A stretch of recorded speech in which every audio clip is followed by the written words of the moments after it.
We unpack. We unpack.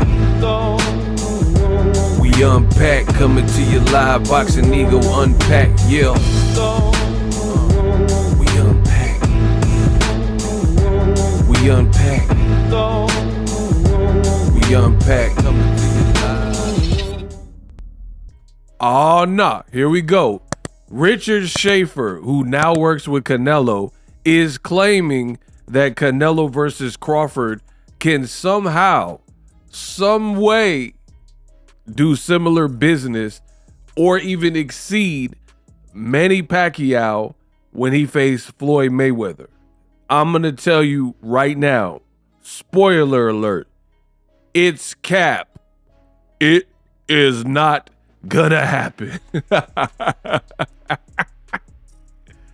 Lego. So Canelo is now working with Richard Schaefer. I don't know how many people know that, but if you didn't know that, now you know that because Boxing Ego said it. So that's the thing. Canelo must maybe remember him when he fought Floyd Mayweather and Richard Schaefer was involved doing the event. And now that Richard Schaefer was free, he's working with them. So make no mistake about it, Schaefer is working with Canelo. That's just a fact, right? And this is something fairly recently, I want to say. Something fairly recently. So I'll get into his quote and then I'll give you guys my thoughts. He told Box Nation in a brand new interview, quote, "It'll be an all-time record breaker, I believe.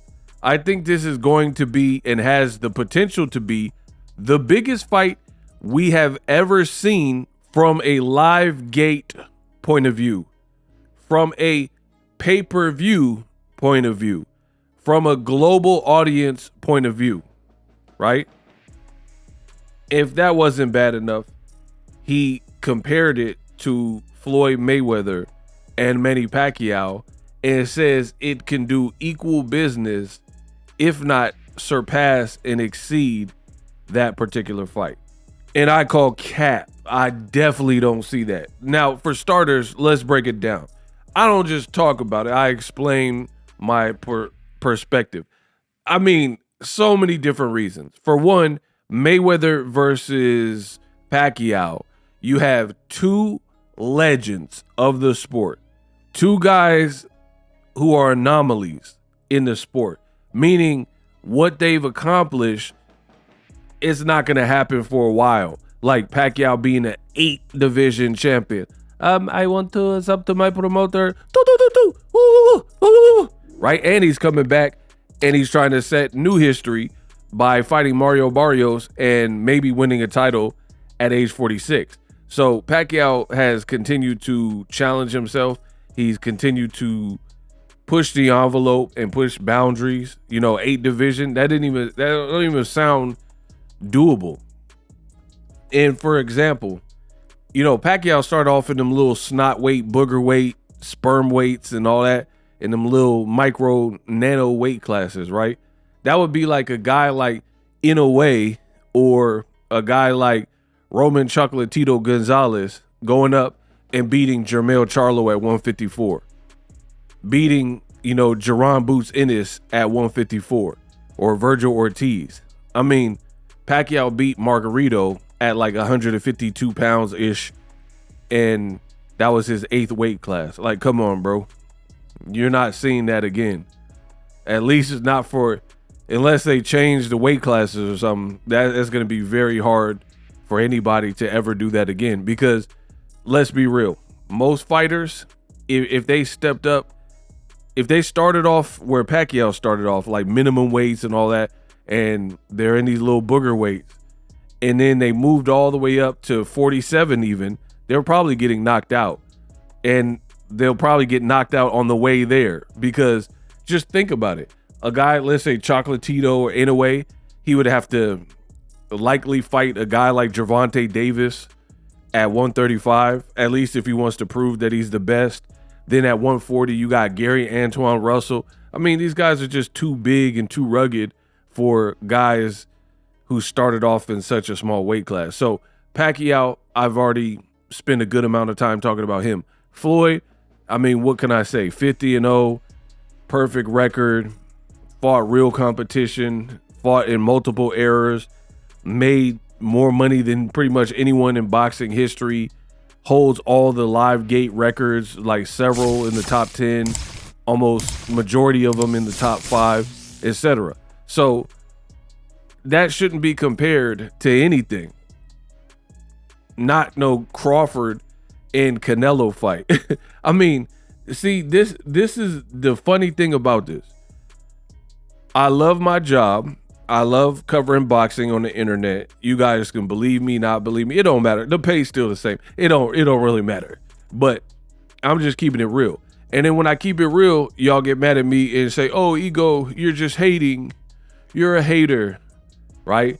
Because I don't subscribe to anything that anybody tells me when it don't sound like it makes sense. Richard Schaefer, you're working with Canelo, so you're going to say whatever. You're not, this fight is not surpassing Floyd Mayweather and Pacquiao. Are you kidding? Like, I don't even think it'll pass the business that Floyd and, not, I don't think it won't. Floyd and Conor McGregor did, right? And those are the top 2 grossing fights. It's that statement is so foolish, so foolish. And it reminds me of other promoters like Oscar De La Hoya. He'll be like, you know, Canelo versus Golovkin 3 will do 4 million homes. Like, come on, bro. You know it's not going to do that. It's like really wishful thinking at this point, right? There's no way, I don't see any way that this fight will trump or surpass Floyd and Pacquiao, or even the Floyd McGregor. It doesn't even have the right components to do that. And in this video, that's why I got to get unpacked. Let the boy Ego get unpacked. I got to get unpacked because some people are going to say, "Oh, you're hating, man. Just give it a chance."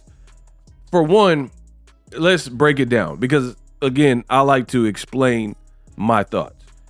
Terrence Crawford has never done what Floyd Mayweather or Manny Pacquiao have done individually, meaning the types of numbers that they've done regardless of fighting each other.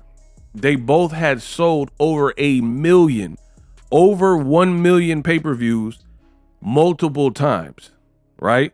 Keep in mind, they come from a different generation where piracy wasn't like off the chains and off the hook, right? So to get a good quality stream, you kind of had to order the pay-per-view legally, right? So completely different era, and that era doesn't really even exist to that degree anymore with piracy, right? So completely different times. That's my first point. Second is Canelo in recent memory, because Canelo has had some fights that did over 1 million with Golovkin, with Julio Cesar Chavez, with Floyd Mayweather, right? Cotto, probably, right? Caleb Plant fight came close, but no cigar, right? But let's look at the opponent, Terrence Crawford. Terrence Crawford, February 32nd, is when he did 1 million pay-per-view buys. It's never happened. He has never done 1 million pay-per-view buys by himself. Now, fighting Canelo, you're going to get your best number. I don't doubt that. But how are we going to compare to Mayweather and Pacquiao when I just explained to you they came from a different era, and individually during that era, Manny Pacquiao, I want to my party by that one, right? He was doing 1 million or close to 1 million in several fights, right? By himself.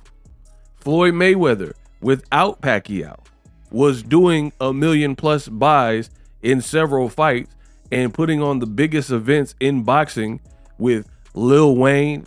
We are not the same. I am a Marsha. Like Gonzalez, yo. Not even in the eye exam, they ain't looking for the A and the K make your face crook to the side. Now, when you smiling, everybody, you gotta look from the side. Eddie. So that's the Floyd Mayweather era, the Money Mayweather era. Justin Bieber, Will Smith, all these top tier A-list Brad Pitts and celebrities going to these shows with Pacquiao and Floyd Mayweather, right? Independently. I'm not even talking about May-Pac. I'm talking about before that, right? Denzel Washington. Yeah, okay. Yeah, this paper 95%, but you won't let me read it. But it's entertaining, huh? Yeah, you're not gonna watch Floyd Mayweather and Manny Pacquiao on the big screen as you telling me, huh? Man. So how you gonna achieve that when one of the dance partners really has never done that? He never done those type of numbers. Crawford's biggest fight was Errol Spence. It was a desired fight from the public. It was recently, and it was for all the belts, all the marbles, and that fight didn't even do that type of number. It didn't do a million. In fact, Gervonta Davis and Ryan for no belt at a catchweight with a rehydration clause was the same exact year. And guess what? Ryan and Gervonta Davis outsold Errol and Crawford for all the belts, right? So how is Canelo Crawford going to do this number, right? It just is not likely, bro. The other thing is, I've already made videos about it. You're off to a rocky start. Said the fight's going to be September 12th, then said September 13th. Said Dana White's going to do it, then said Dana White's not going to do it, and Sella is going to do it. Said it was going to be at Allegiant Stadium. Now Allegiant Stadium looks booked up. Said it might leave Vegas. Canelo's doing interviews, golfing, saying it needs to be in Vegas. You still, as of me recording the video, haven't confirmed or announced the venue, the network. People say the Netflix meeting went horrifically bad. So you're not even off to a good start to contend with May-Pac or Mayweather versus Canelo, right? And let's be real. This is what I said. I don't even want to see the fight like that. It's a forced fight. It is a forced fight. Two guys not really in the same weight class. Crawford is not willing to fight nobody else at 168. He didn't want to fight Benavidez or Morrell or Andrade when they're at the division. He wants to fight the money fight, who happens to be the shortest person, right? So it's not even that type of fight, in my opinion. So I think people's anticipation of what this fight will do, if what they're saying is true, is horrifically wrong and is going to be off. I just don't see the interest because, again, the fight's kind of a reach. And then, like I said, it's off to a bad start promotionally. And even Canelo, I've already talked about Crawford's star power or kind of lack thereof on the million-plus pay-per-view side of things. But even with Canelo is not at the height of his career. Canelo, I swear to you, Canelo gets a lot of respect and he gets a lot of praise for his old work. That's what people are judging Canelo on. They're not judging him off of anything really recent. They're kind of judging him based on what he's given us in the past. He did fight Floyd. He did fight Austin Trout. He did fight Cotto and Triple G 1 and 2, right? Respectable fights, a lot of. That's what Canelo is mostly surviving off of. Recent Canelo, he's done a lot of BS.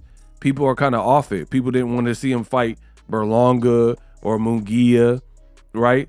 So it's been a minute since he's given us a fight we really want. And people wanted to see him fight David Benavidez, and his profile took a hit because we see that he don't want to fight David Benavidez.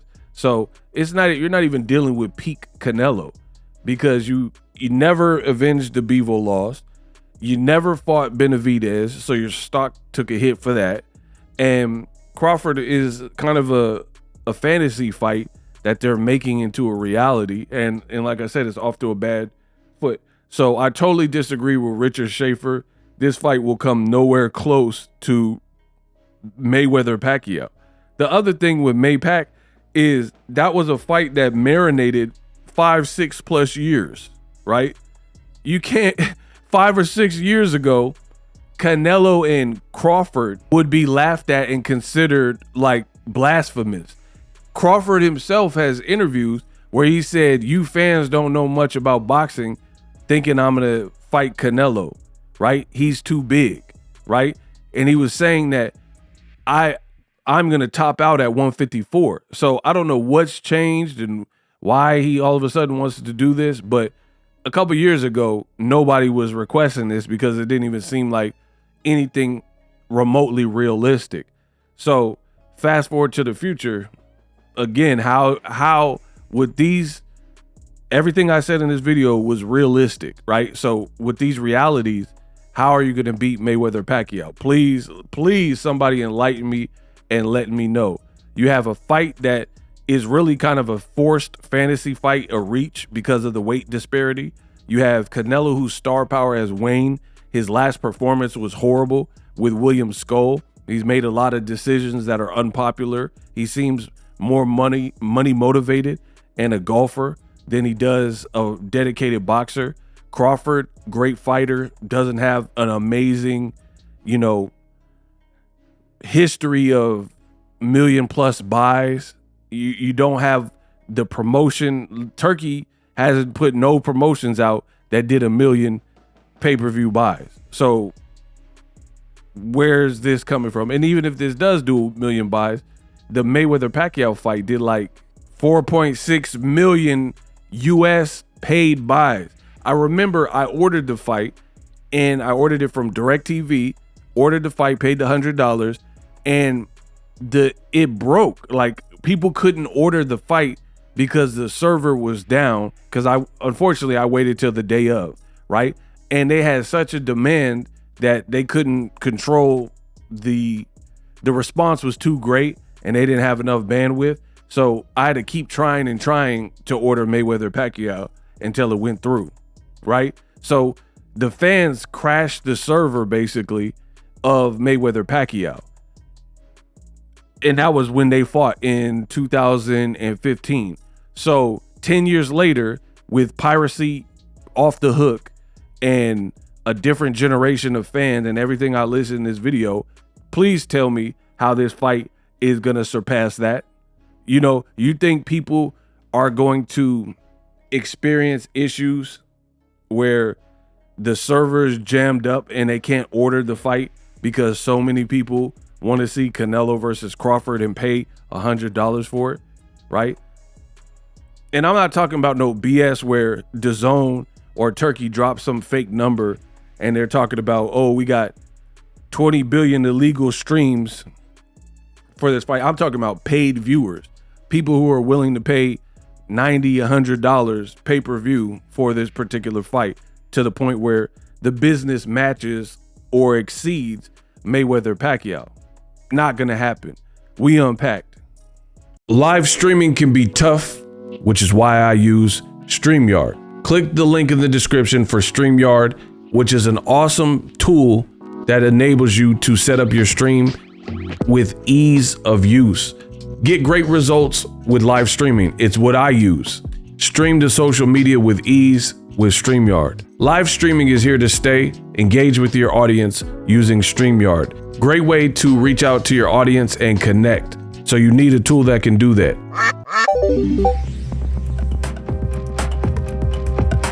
If you're new to YouTube and you're struggling to get views, one tool I can provide to you is TubeBuddy. I've been on YouTube over 10 years. I use TubeBuddy daily to crank out videos just like this one that you're watching. Learn how the pros do it with TubeBuddy. YouTube receives a lot of traffic, which also means a lot of creators, a lot of people putting out content. So you need to learn the ropes so you know how to separate yourself, especially if you're new.